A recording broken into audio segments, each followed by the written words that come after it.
খাকরোল পাতা বাটা তোমাদের সামনে নিয়ে চলে এসেছি এবং আরেকটি রেসিপি হলো কুলেখাড়া শাক ডাল দিয়ে।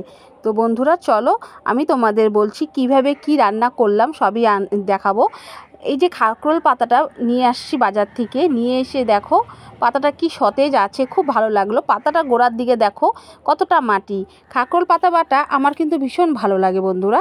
তো চলো খাকরোল পাতা বেটে করব। তো তার জন্য প্রথমে আমি আগে খাকরোল পাতাটাকে ভালো করে কেটে নিচ্ছি। স্বাভাবিক আর এই বর্ষার দিনে বন্ধুরা অবশ্যই তোমরা খেয়াল করবে, যে শাকই খাও, যে পাতা, যে শাক, যেটাই খাও না কেন অবশ্যই সেটাকে জলে ভিজিয়ে রাখবে, আর হ্যাঁ সাথে নুন দিয়ে রাখবে। তো চলো আমি জল দিয়ে ভিজিয়ে রেখে ধুয়ে টুয়ে নিয়ে চলে আসলাম। চলে এসে এই দেখো কড়াইতে জল দিয়ে দিচ্ছি। কি করব বলো তো, খাকরোল পাতাটাকে আমি এবার সেদ্ধ করে নেব। হ্যাঁ আমি সেদ্ধ করে নিয়ে আমি এটাকে পাটায় বাটবো। তো চলো কিভাবে কি করছি বলছি তোমাদের। পাতাটা জলটা আমার কম দেওয়া হয়ে গেছিলো, জলটা আরেকটু পরিমাণে দিয়ে এবার আমি একটু সেদ্ধ করলাম। আর হ্যাঁ বেশিক্ষণ সময় অবশ্য লাগে না, পাতা যেহেতু আছে। তো 2-3 ফুট দিলেই জাস্ট হয়ে যায়। এই যে দেখো হয়ে গেছে, ডালটা একটু নরম হয়ে গেছে। আমি এটাকে এবার তুলে ফেললাম। এবার কি করব বলো তো, এবার আমি তুলে ফেলার পরে এটা ঠান্ডা হোক, আর এদিকে কড়াইটা বসিয়ে দিয়েছি। কড়াইতে সরষের তেল দেবো অবশ্যই, এটা আমি সম্পূর্ণ সরষের তেলে রান্না করব। তো সরষের তেল দিলাম আর দেখলাম যে গরম হয়েছে নাকি। তারপরে আমি এর মধ্যে একটু রসুন, একটু কাঁচা লঙ্কা আর একটু পেঁয়াজ দিয়ে দেবো। পেঁয়াজটা তোমাদের ইচ্ছা করছে দিতেও পারো, নাও পারো। আর সাথে আমি একটু অবশ্যই এর মধ্যে কালো জিরা ফোড়ন দিয়ে দিচ্ছি বন্ধুরা। কালো জিরা না হলে পাতা কোনো কিছু বাটার মধ্যে কালো জিরা না হলে ভালো লাগে না। আর এই যে বললাম পেঁয়াজটা তোমাদের ইচ্ছা, সেটা কারণ আমার কাছে ঘরে কাটার ছিল জন্য আমি এটা ব্যবহার করে ফেললাম, জিনিসটা নষ্ট হওয়া যাতে না হয়। তো সেখানে পেঁয়াজটা তোমরা দিতেও পারো, নাও পারো। রসুনটা দেবো অবশ্যই, রসুন এবং কাঁচা লঙ্কা। তো রসুন আর পেঁয়াজটা দিলাম। কাঁচা লঙ্কা কখনো তেলের মধ্যে দিলে সেটা কিন্তু অবশ্যই ফাটিয়ে দেবে, মানে চিড়ে দেবে, যে কোনোভাবে হোক, নাহলে না ফুটবে কাঁচা লঙ্কাটা তেলের মধ্যে গেলে। আচ্ছা তারপরে এই যে খাকরোল যে সেদ্ধ করা পাতাটা ছিল সেইটাকে আমি কড়াইতে দিয়ে একটু নেড়ে চেড়ে নেব। অবশ্যই এর মধ্যে আমি পরিমাণ মতো নুন আর এবং হলুদ দিয়ে দেবো। তোমরা যদি চাও এটাকে একবারে বেটে নিয়ে তারপরেও কড়াইয়ের মধ্যে দিতে পারো, কিন্তু সেইটা আমার কাছে খুব একটা টেস্ট লাগে না। আমার কাছে টেস্টটা লাগে এইভাবে, একটু পরিমাণ মতো নুন আর হলুদ দিয়ে নিলাম। এবার আমি কিছুক্ষণের জন্য এটাকে একটু ভাজা ভাজা করে নেব। আর হ্যাঁ অবশ্যই খেয়াল রাখবে বন্ধুরা, অনেক সময় কিন্তু অনেক খাকরোল পাতা গলাতে চুলকায়, তাই যদিও লেবু জাতীয় কিছু যদি ঘরে থাকে অবশ্যই রেডি রাখবে। যদি অনেক সময় চুলকায় তাহলে লেবু দিয়ে খেলেও ভালো লাগবে। এই যে দেখো পাতাটা কেমন ভাজা হয়ে গেছে। এবার চলো এটাকে আমি তুলে ফেলি। আর যখন আমি তুললাম তখন একটা স্মেল আসলো, এত ভালো লাগলো। চলো এবার আমি এটাকে পাটার মধ্যে অবশ্যই বেটে নেব, কারণ আমি এটা মিক্সিতে দেবো না, কারণ সেই মিক্সিতে দিলে সেই স্বাদটা না আমার খুব একটা ভালো লাগে না। এটা যদি পাটায় বেটে খাই আমরা, এক থাল ভাত নিমেষেই খাওয়া হয়ে যাবে বন্ধুরা। আমার এই রেসিপিটি তোমাদের কেমন লাগলো অবশ্যই কিন্তু অবশ্যই বলবে। আর তোমাদের সামনে আরেকটি রেসিপিও তুলে ধরবো। তো তার আগে আর এইভাবে আমি যে ভেজে এবং সেদ্ধ করে ভেজে নিলাম, এর জন্য বাটতেও অনেকটা সুবিধা মনে হলো, বেশিক্ষণ সময়ও লাগলো না, নিমেষের মধ্যে যেন আমার এটা বাটাটা হয়ে গেল। ওই যে দেখো, তো আমার চলো খাকরোল পাতা বাটা রেডি হয়ে গেল, কতটা মিহি হয়ে গেছে দেখো। এবার চলো আমি তোমাদের আরেকটি রেসিপি দেখাবো, সেটা হচ্ছে কুলেখাড়া শাক। হ্যাঁ এই কুলেখাড়া শাকটা কিন্তু সব জায়গাতে পাওয়া যায় না বন্ধুরা। এটা দেখো আমি যখন মালদায় ছিলাম, সে মালদাতে কিন্তু কুলেখাড়া শাকটা পেতাম না। আমি যখন এই আমার শ্বশুরবাড়িতে আসলাম সেখানে এসে আমি কুলেখাড়া শাকটা প্রথম দেখি এবং তারপর থেকে খাই, এবং রুদ্রকেও দেই, রুদ্র খুব পছন্দ করে। তো কুলেখাড়া শাকটাকে কি করতে হবে বন্ধুরা, এই যে দেখো পাতা কয়েকটা যেটা গোড়ার দিকে আছে নেওয়া যায়, কিন্তু গোড়ার দিকটা ডালটা নেওয়া যায় না, বড্ড শক্ত, উপরের দিকে নরম নরম থাকে ডালটা, তার জন্য তোমাকে একটু ভালো করে একটু বেছে নিতে হবে।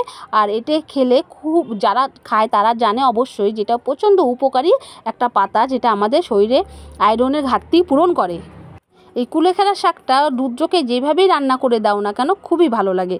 আর আমার যেহেতু খাকরোলটা বেশি ভালো লাগে, আর রুদ্র বাবারও এটা কিন্তু বেশ ভালো লাগে। তো চলো আমি এটা কিভাবে রান্না করব বলো তো। আমি আজকে এটা রান্না করব এই যে মুসুরির ডাল দিয়ে। হ্যাঁ বন্ধুরা, মুসুরির ডাল দিয়ে আমি এই কুলেখাড়া শাকটা রান্না করব। এটা অনেকে জুস করে খায় বা সেদ্ধ করে খায় বা রস বের করিয়ে খায়, কিন্তু আমার কাছে সবচেয়ে বেশি ভালো লাগে এই ডাল দিয়ে রান্না করলে। তো তার মধ্যে যে দেখো একবার কাঁচা লঙ্কা দিয়ে ডালটাকে ভালো করে ধুয়ে টুয়ে জলটা ফেলে দিলাম। এবার চলো কড়াইতে আমি তো জল দিয়ে দিয়েছি, এবার ডাল সেদ্ধটা বসিয়ে দেব। বেশি সময়ও লাগবে না, খুব ইজি, খুবই সহজভাবে রান্না করা যায়। এই যে দেখো ডালটা যখন সেদ্ধ হয়ে গেছে, আমি ডালটাকে ভালো করে ঘেঁটে নিচ্ছি। ঘেঁটে নিয়ে তার মধ্যে আমি জল দিয়ে দেবো। আর যেহেতু আমি এর মধ্যে শাক দেব, তাই ডালটা আমি খুব একটা পাতলা করব না, একটু ঘন ঘন হবে, সেটাই বেশি ভালো লাগবে খেতে বন্ধুরা। তো চলো মুসুরির ডালটা আমার হয়ে গেল, জল দেওয়া হয়ে গেল। এবার আমি এর মধ্যে নুন আর হলুদ দিয়ে একটু ডালটাকে ফুটিয়ে নেব।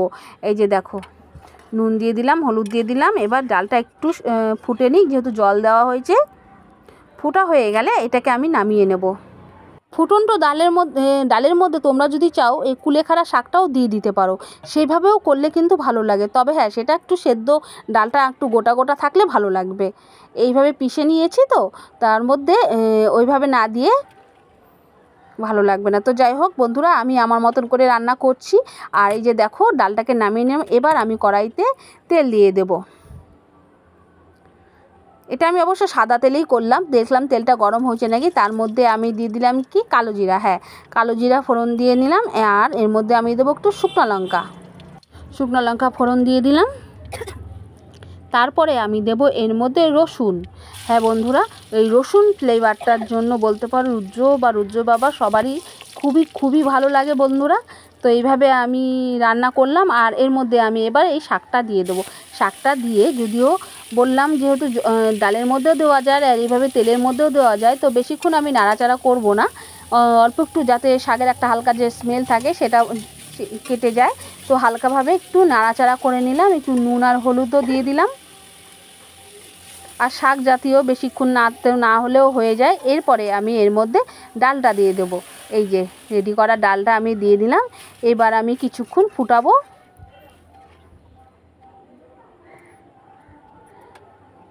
তৈরি হয়ে গেল কুলেখাড়া শাকের ডাল। ফুটিয়ে নিলাম, দেখো একটু ঘন ঘন হয়েছে। এবার একটু স্বাদটাকে, মুসুরির ডাল যেহেতু ব্যালেন্স করার জন্য আমি এর মধ্যে একটু চিনি দিয়ে দিলাম। মুসুরির ডাল একটু খাড় জাতীয় হয়। তো তৈরি হয়ে গেল আমার দেখো কুলেখাড়া শাকের ডালটা। এবার চলো খাওয়া দাওয়াটা করে নিই। এই যে রুদ্র পছন্দ করে যেহেতু ডালটা, তাই আমি ওকে শাক দিয়ে ডাল দিয়ে দিলাম ভাত খেতে। আর আমি পছন্দ যেহেতু করি খানকল পাতাটা, তো আমি দেখো নিয়ে নিয়েছি খাকরোল পাতা। এই দিয়ে আমার সব ভাত খাওয়া হয়ে যাবে বন্ধুরা। আজকের মতন রেসিপিটি আমি এখানেই শেষ করলাম। তোমরা সবাই ভালো থেকো, সুস্থ থেকো। তোমাদের সাথে দেখা হবে নতুন একটা দিনে, নতুন একটা ভিডিও নিয়ে। টাটা।